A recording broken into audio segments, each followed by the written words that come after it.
Helios India के CEO Dinshaw ईरानी जुड़े हैं, उनसे समझते हैं मार्केट में अब क्या करना चाहिए। दिनशो जी, गुड मॉर्निंग। दिनशो जी, ये अर्निंग सीज़न काफ़ी ख़राब जा रहा है, काफ़ी एक्सीडेंट्स हो रहे हैं, खासतौर से ऐसी कंपनियों के जिनके बारे में हमने कभी सोचा नहीं था कि वो डीग्रोथ करेंगी, जैसे एशियन पेंट्स। क्या व्यू है आपका अब? जी, हमारा हमेशा नेगेटिव ही हो रहा है और पेंट्स इंडस्ट्री ऑफ लेट तो एटलीस्ट ज्यादा हो गया था क्योंकि आप देखिए कि एक बड़ा प्लेयर हमें एक्चुअली लास्ट ईयर से तो काफी डिटोरिएट हुआ है पेंट इंडस्ट्री का सिनेरियो क्योंकि जैसे ग्रासीम जैसे एक बड़े प्लेयर आ गए मार्केट में जो एग्जिस्टिंग कैपेसिटी की 40%, इंडिया की जो कैपेसिटी है उसकी 40% एडिशनल कैपेसिटी सेटअप कर रहे थे। तो उससे हमें लगा था कि एक हाइपर कंपटीशन होने वाला है यहाँ पे। और वो इंडस्ट्री एक्चुअली देखिए, आप वॉल्यूम ग्रोथ इतना ज्यादा होता नहीं है, तो एक बड़ा प्लेयर आके ऐसे वॉल्यूम सेटअप करेगा तो ऑब्वियसली और डिस्काउंट देगा उसके ऊपर। तो इट्स ऑब्वियस कि यहाँ से तो मार्केट चालू ही होने वाली थी उस इंडस्ट्री में।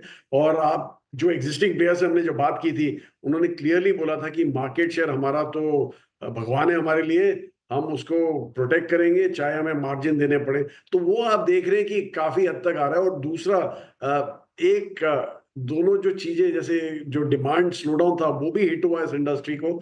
तो इसलिए एक्सपोनेंशियली जो नेगेटिव आ गया वो आपने देखा है यहाँ पे। और एशियन पेंट अकेले नहीं थे, आपने दूसरे भी रिजल्ट जो देखे हैं, जैसे इंडिगो पेंट्स था, उनकी भी टॉप लाइन ग्रोथ हुई, बॉटम लाइन में डी ग्रोथ हुआ। तो ऑल लीडर्स आर, मतलब पूरी इंडस्ट्री में ही प्रॉब्लम चालू है आज की तारीख में। हमें तो अभी भी अवॉइड लग रहा है यहाँ से। We will not be looking at that industry.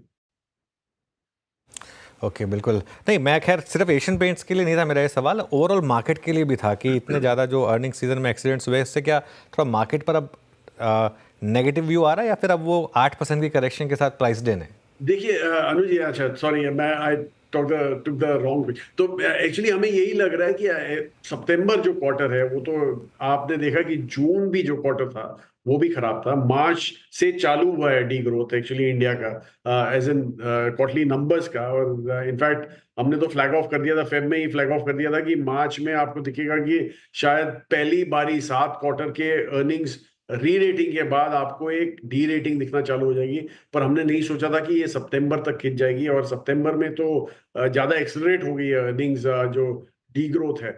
लेकिन आप अगर जो पिछले एक्चुअली फेस्टिव सीजन के 5 हफ्ते चले गए हैं, आप अगर जो चौथे और पांचवें हफ्ता अगर जो देखें फेस्टिव सीजन का, तो वहां पे थोड़ा एक अपटिक आया है जो हमें होप दे रहा है कि प्रॉब्ली दिसंबर में जाके आपको शायद एक ऐसा दिखेगा कि ये थम्सा गया है, ये डी ग्रोथ जो है वो थम्सा गया है। एंड अनफॉर्चुनेटली जैसे अर्बन था जो सपोर्ट करता था, अर्बन ग्रोथ सपोर्ट करता था अर्निंग्स को, लेकिन वो भी इस बार गिव अप मार दिया। तो इसलिए हमें लगा कि ये जो डिसेलरेशन हुआ है काफी फास्ट हुआ था। लेकिन गोइंग टू दिसंबर वो हमें लग रहा है कि थोड़ा अभी जो जो फॉलिंग जो है रेट वो शायद आपका थम जाए। इसलिए may be September will be the worst quarter. और दूसरा आप ये भी देखिए कि पॉकेट्स में आपको ग्रोथ काफी अच्छा दिख रहा है। जैसे जैसे आईटी में डेफिनेटली बहुत अच्छा बढ़िया ग्रोथ दिखा, फार्मा में भी आपको अच्छा ग्रोथ दिख रहा है। तो और दूसरे जो पॉकेट जैसे एफएमसीजी था जहां पे वैल्यूएशंस वैसे ही बड़े आए थे, वहां पे जो ग्रोथ नहीं आई उसके चलते जैसे आपने नंबर देख लिए, ब्रिटानिया के भी देखे, लीवर के पहले आ गए थे। तो उसके हिसाब से आपने देखा कि कैसे करेक्शन आ रही है इन स्टॉक्स में, क्योंकि जो फ्रॉथी वैल्यूएशन है वो कहीं पे गिव अप होना चाहिए। अनफॉर्चुनेटली जो हमारा स्मॉल कैप सेक्टर है वहां पे ज्यादा इम्पैक्ट है। आप वहां पे अगर जो अर्निंग्स डी ग्रोथ देखे तो काफी एक्सेलरेटेड है, पर दिखता नहीं है वो ज्यादा, क्योंकि वो सेक्टर जरा कोई कंसंट्रेट नहीं करता ज्यादा है वहां पे, सबको लार्ज कैप के रिजल्ट दिखते हैं। तो वहां पे तो ज्यादा ही है, और वहां पे वैल्यूएशन भी काफी स्ट्रेच थे। और with in mid caps again एक पॉकेट था जहां पे वैल्यूएशन फ्रॉथी थे, और वो पॉकेट भी अभी गिव अप कर रहा है सो आस्ते आस्ते। सो इट्स लाइक अक्रॉस, ऐसा नहीं है कि you can paint the whole market with the same brush. आपको सिलेक्टिवली देखना पड़ेगा, और यही हम बोले जा रहे हैं कि अगला 1 साल एक्चुअली ऐसे लग रहा है कि स्टॉक पिकर्स मार्केट रहेगा। और वहां पे ही आपको देखना पड़ेगा, सिलेक्टिवली आपको कॉल लेना पड़ेगा।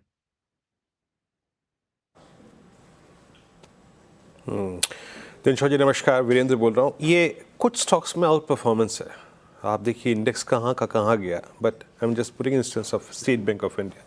लास्ट शुक्रवार को इनके नंबर्स आए 847। अभी भी अगर आप पैमाइश करें, अगर आप मेजरमेंट करें, तो इसने इस फॉल में रत्ती भर पार्टिसिपेट नहीं करा। नंबर्स कैसे लगे SBI की ये परफॉर्मेंस आपको कैसी लगी, और कंसिडरिंग दिस PSU बैंक्स पे आपका टेक क्या है इस वक्त? जी देखिए, एक्चुअली एसबीआई हमारा एक one of the biggest holdings है हमारे पास, और हमें काफी कंफर्ट है गिवन द वैल्यूएशंस वहां पे। और एक्चुअली जैसे आपने बोला, सी पीएसयू की बात नहीं करूंगा मैं, ओवरऑल बैंकिंग सेक्टर की अगर जो बात करें तो आपने देखा with in the private sector also, ऐसा नहीं है कि सिर्फ पीएसयू में ही हुआ था ऐसा। जहां पे जिस बैंक ने क्वालिटी मेंटेन की है अपनी फॉर देयर लोन बुक, वहां पे आपने देखा है कि मार्केट ने उनको बहुत ही बड़ा सल्यूट दिया है, और स्टॉक काफी अच्छी तरह पिकअप भी हुए हैं। लेकिन जहां पे भी आपने देखा है कि क्वालिटी में क्वेश्चन मार्क आया था, और सबसे बड़ा एग्जांपल तो मैं इंडसइंड बैंक का दूंगा, जो जिस दिन 20% गिर गया था, वो एक ही दिन में, जिस दिन रिजल्ट आए थे और उनके एनपीएस बढ़ गए थे, तो उसी दिन 20% गिर गया था। तो वहां पे मार्केट ने बहुत जोरों का मारा है। इसलिए हमें लग रहा है कि यहाँ पे भी आपको सिलेक्टिव लेना पड़ेगा। पीएसयू और प्राइवेट सेक्टर अलग कर दीजिए, मतलब एज इन आप एक साथ नहीं देख सकते उन दोनों को। लेकिन पीएसयू में भी जैसे आईसीआईसीआई, सॉरी, स्टेट बैंक है, उन्होंने बहुत ही बढ़िया नंबर दिए थे, इसलिए बैंक संभल गया। लेकिन आप दूसरे बैंक्स देखिए जहां पे कोलैप्स आया है, क्योंकि क्वालिटी ऑफ जो रिपोर्टेड नंबर्स थे वो इतने बढ़िया नहीं थे। प्राइवेट सेक्टर में भी आईसीआईसीआई बैंक, एचडीएफसी बैंक, इन्होंने बहुत बढ़िया नंबर दिखाया, और इसलिए market has stood with those numbers. तो इसलिए मैं वही बोल रहा हूँ कि आपको एक सिलेक्टिव आपको कॉल लेना पड़ेगा। वो अभी चला गया कि rising tides raises all boats, वो नहीं होने वाला अभी आज की तारीख में। आपको स्टॉक स्पेसिफिक कॉल लेने पड़ेंगे यहाँ से।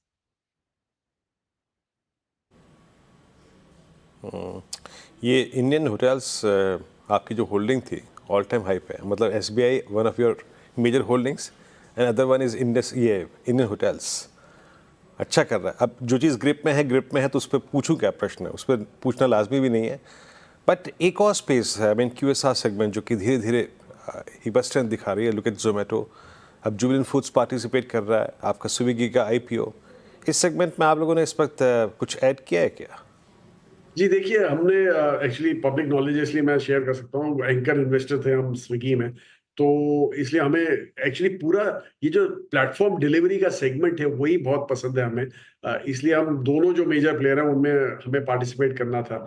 एंड ऐसा नहीं है कि one will win against the other, ऐसा ऐसा नहीं है यहाँ पे, क्योंकि काफी बड़ा सेगमेंट है ये, और दोनों के पास इनफ ग्रोथ ऑप्शंस है। इसलिए आपने देखा है कि और डिस्काउंटिंग जब बंद हुई, दोनों ने प्लेटफॉर्म डिलीवरी चार्जेस वगैरह चालू कर दिए, प्लेटफॉर्म चार्जेस चालू कर दिए। तो इट्स ऑब्वियस कि यहाँ पे इनफ पोटेंशियल है। और एक्चुअली जो क्विक कॉमर्स है, जहाँ पे ये कंपटीशन ई कॉमर्स को दे रहे हैं, वहां पे तो आपने देखा काफी सारे प्लेयर्स दूसरे भी ऐड हो गए हैं।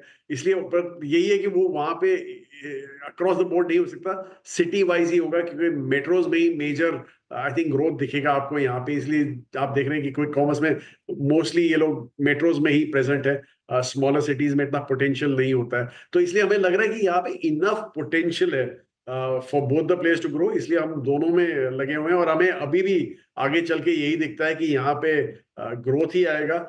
और जैसे हम पहले से बोले जा रहे हैं कि यहाँ पे आप पी वगैरह की बात मत कीजिए, अभी के लिए आप DCF भी देखें या तो फॉरवर्ड EV बिटास देखें, तो यहाँ पे बहुत ही बढ़िया पोटेंशियल है ग्रो होने का। ओके, हाँ चलिए, ऋषो जी बहुत बहुत शुक्रिया। आज थोड़ा समय की कमी है हमारे पास, तो इस चर्चा को आज यहीं रोकेंगे। अगली बार आपसे और थोड़ा धन्यवाद। डिटेल में डिस्कशन करेंगे।